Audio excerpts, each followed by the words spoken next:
주님께서 여러분과 함께 또한 사제의 영과 함께 요한이 전한 거룩한 복음입니다. 주님 영광 받으소서. 그때 예수님께서 하늘을 향하여 눈을 들어 기도하셨다.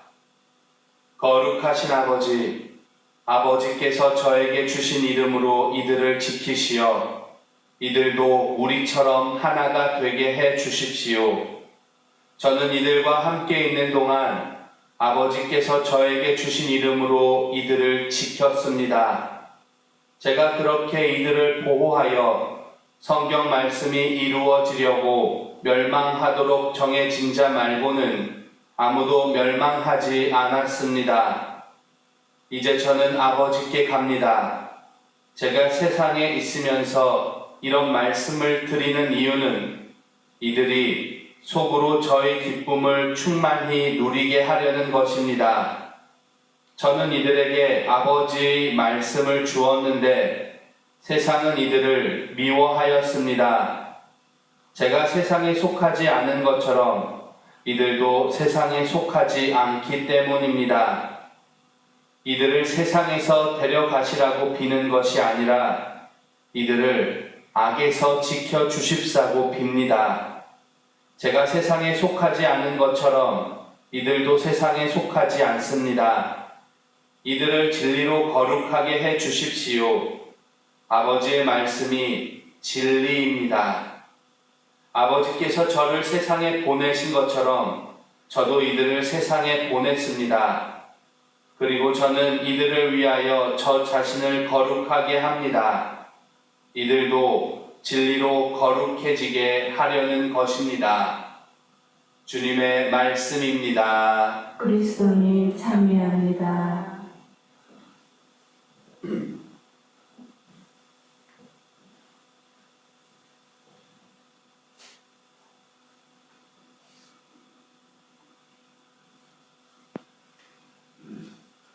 오늘 복음에서 우리는 하늘을 향하여 눈을 들어 기도하시는 예수님을 보았습니다.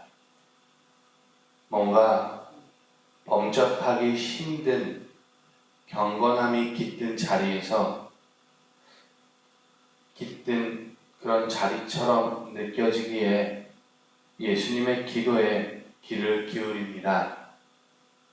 마치 보고하는 것 같고 아버지를 설득하려고 하는 것 같은 아버지 면전에서 그렇게 대화를 하는 그런 기분이 드는 것 왜인지 모르겠습니다. 예수님의 기도를 바라보며 다음에 두 구절이 시선에 들어왔습니다. 거룩하신 아버지, 아버지께서 저에게 주신 이름으로 이들을 지키시어 이들도 우리처럼 하나가 되게 해 주십시오. 이들을 진리로 거룩하게 해 주십시오. 아버지의 말씀이 진리입니다. 두 구절이지만 세 가지를 언급하셨습니다. 아버지께서 주신 이름으로 지켰다는 말씀, 하나가 되게 해 주십시오 하고 청한 것, 아버지의 말씀이 진리임을 드러내며 진리로 거룩함을 요청한 부분이 그 세 가지입니다.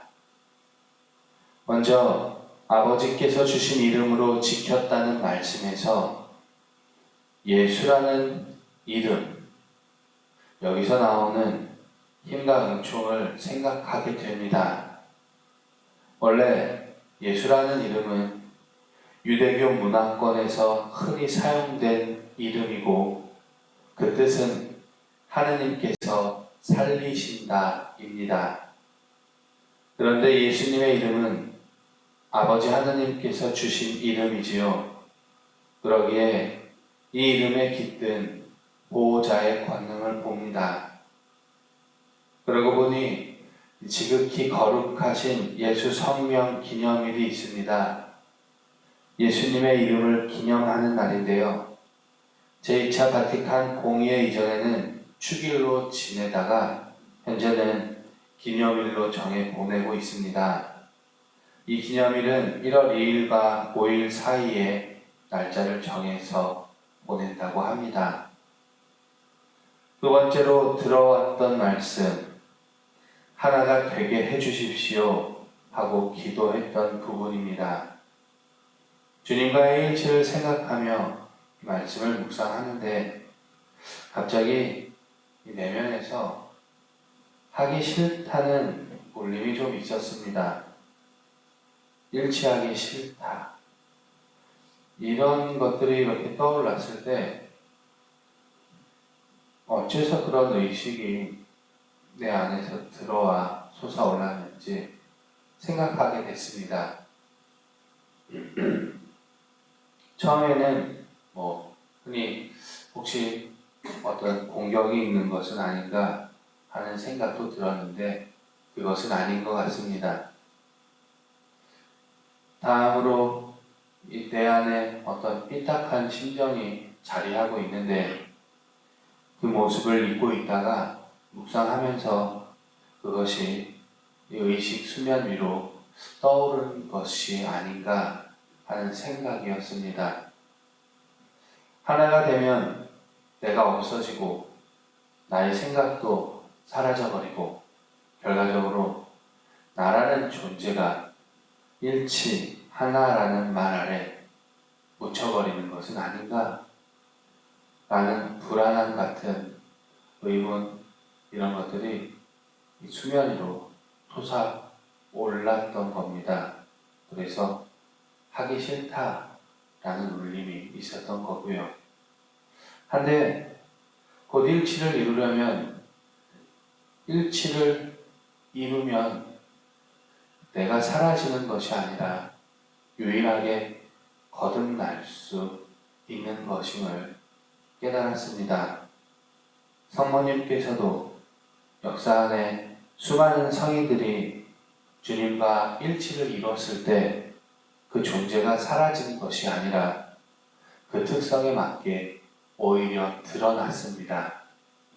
그러므로 주님과 하나가 된다는 건 그 영혼이 주님의 은총으로 고유한 향기를 간직하게 됨을 뜻합니다. 마지막 세 번째로 바라본 구절입니다. 이들을 진리로 거룩하게 해주십시오. 아버지의 말씀이 진리입니다. 이 말씀에서 내적인 설렘을 느꼈습니다. 아버지의 말씀이 진리라고 하신 것에서 말씀을 간직하면 내 안에 진리를 간직한 셈이 되니 하나의 말씀만이 아니라 내 안을 전부를 말씀으로 도배하면 어떨까 하는 상상이 이 내적인 설렘으로 이어졌던 것입니다. 그래서 말씀드리는 것인데 교우님들께서는 늘 주님 말씀으로 내면을 굳건하게 하십시오. 하나의 말씀이 아니라 씨 뿌리듯 말씀을 지속적으로 뿌리도록 하십시오. 이상으로 예수님의 기도에서 시선이 갔던 두 구절을 나눴습니다. 예수님의 이름과 주님과의 일치와 말씀에 관한 묵상이었지요. 개인적인 생각인데 이것들은 모두 주님을 향한 갈망과 관련이 있어 보입니다. 주님을 늘 갈망해야 한다는 말입니다. 아무쪼록 힘내십시오. 부디 교우님들께서 걷는 신앙의 여정이 주님의 이름을 간직하여 주님과의 일치로 향하고 또 말씀으로 내면을 채워나가는 것이 되기를 예수 그리스도의 이름으로 청하며 기도드립니다. 아멘.